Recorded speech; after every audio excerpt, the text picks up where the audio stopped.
नमस्कार। टैक्स का मौसम फिर से आ गया है, लेकिन इसे एक बोझ की तरह देखने के बजाय क्या हो अगर इसे हम अपनी फाइनेंशियल पावर बढ़ाने का एक मौका समझें। तो आज हम यही जानेंगे कि 2025-26 के लिए टैक्स की स्मार्ट प्लानिंग असल में कैसे की जाती है। चलिए, एक ऐसे सवाल से शुरू करते हैं जो मैंने बहुत बार सुना है और शायद कई लोगों के मन में ये सवाल आया भी हो कि क्या वाकई में भारत में महिलाओं को इनकम टैक्स में कोई खास छूट मिलती है।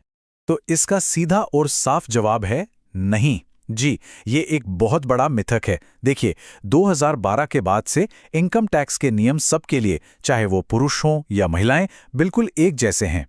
आपका टैक्स इस बात पर निर्भर नहीं करता कि आपका जेंडर क्या है, बल्कि इस बात पर कि आप अपनी कमाई को कैसे मैनेज करते हैं और कौन सा टैक्स रेजीम चुनते हैं। तो आज हम क्या क्या समझने वाले हैं। सबसे पहले इस बड़े टैक्स मिथ को तो हमने दूर कर ही दिया है। फिर हम समझेंगे कि ये दो टैक्स रिजीम क्या हैं, ओल्ड और न्यू रिजीम के अंदर क्या क्या है, और सबसे ज़रूरी, अंत में ये फैसला कैसे करें कि हमारे लिए कौन सा रास्ता बेस्ट है। तो ठीक है, हर टैक्स पेयर के सामने साल की शुरुआत में एक बहुत बड़ा फैसला होता है, ओल्ड टैक्स रिजीम चुने या फिर न्यू टैक्स रिजीम। और ये एक छोटा मोटा फैसला नहीं है, ये आपकी बचत पर सीधा और बड़ा असर डाल सकता है। अच्छा, दोनों के बीच जो बेसिक फर्क है ना, उसे समझना बहुत जरूरी है। देखिए, ओल्ड रिजीम एक तरह से आपको इन्वेस्टमेंट्स और खर्चों पर टैक्स बचाने के बहुत सारे मौके देती हैं, जैसे कि एटीसी, एटीडी और एचआरए, काफी कुछ है। वहीं न्यू रिजीम कहती है, ये सब छोड़ो, मैं तुम्हें सीधे सीधे कम टैक्स रेट्स का फायदा देती हूं। तो सौदा एकदम सीधा है, या तो बचत के ढेर सारे रास्ते चुनो या फिर सीधे साधे कम टैक्स रेट्स। आइए पहले ओल्ड रिजीम को थोड़ा और गहराई से समझते हैं।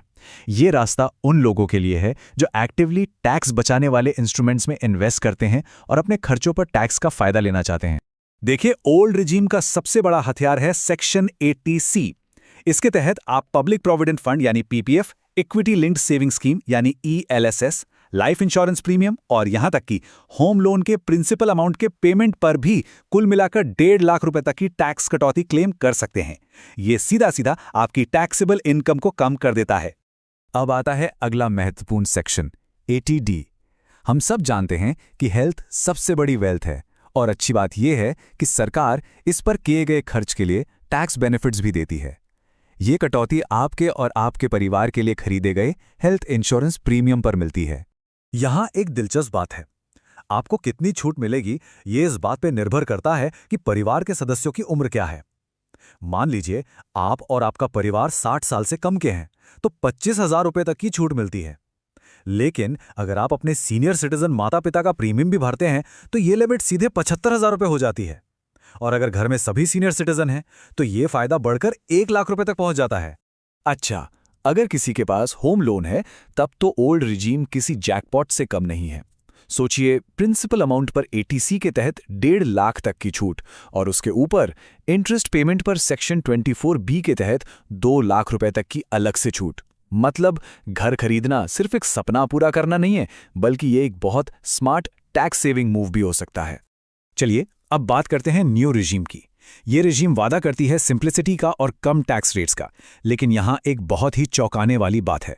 क्या ये मुमकिन है कि न्यू रिजीम में भी 15 लाख रुपए से ज्यादा की सैलरी पर आपका टैक्स जीरो हो सकता है? जी हां, आइए जानते हैं कैसे। तो न्यू रिजीम का जो मेन आइडिया है, वो है टैक्स फाइलिंग को आसान बनाना। इसमें ज्यादातर कटौतियां नहीं हैं, पर टैक्स के रेट्स कम हैं। और सबसे खास बात यह है कि सरकार एक रिबेट देती है, जिसकी वजह से 7 लाख रुपए तक की इनकम पर कोई टैक्स नहीं लगता। यही बात इसे उन लोगों के लिए बहुत आकर्षक बनाती है जो ज्यादा इन्वेस्टमेंट नहीं करते। तो आइए एक केस स्टडी देखते हैं। मान लेते हैं कि सालाना सीटीसी है 15,85,000 रुपए। ये एक अच्छी खासी रकम है जिस पर आमतौर पर अच्छा खासा टैक्स बनता है। लेकिन क्या वाकई इस सैलरी पर टैक्स जीरो हो सकता है? जी हां, बिल्कुल, जीरो टैक्स। अब सवाल यह है कि भाई ये होगा कैसे? चलिए इसी को समझते हैं।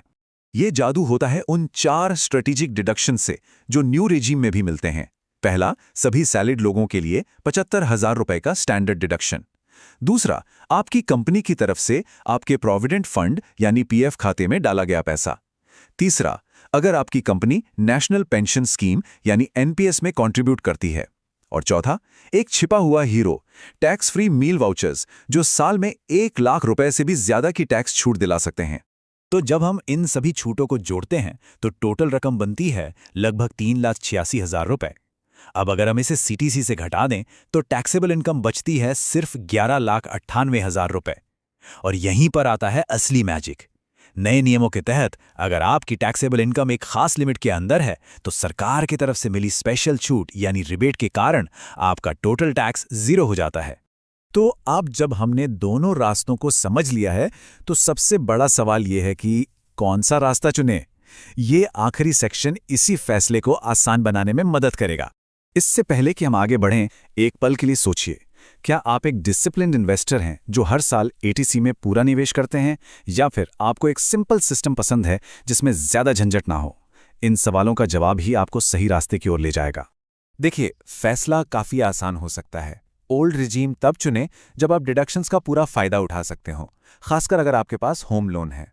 और न्यू रिजीम तब चुनें जब क्लेम करने के लिए ज्यादा कटौतियां ना हो और आप कम टैक्स रेट्स और सिंप्लिसिटी का फायदा उठाना चाहते हो, जैसा कि हमने 15.85 लाख वाले उदाहरण में देखा।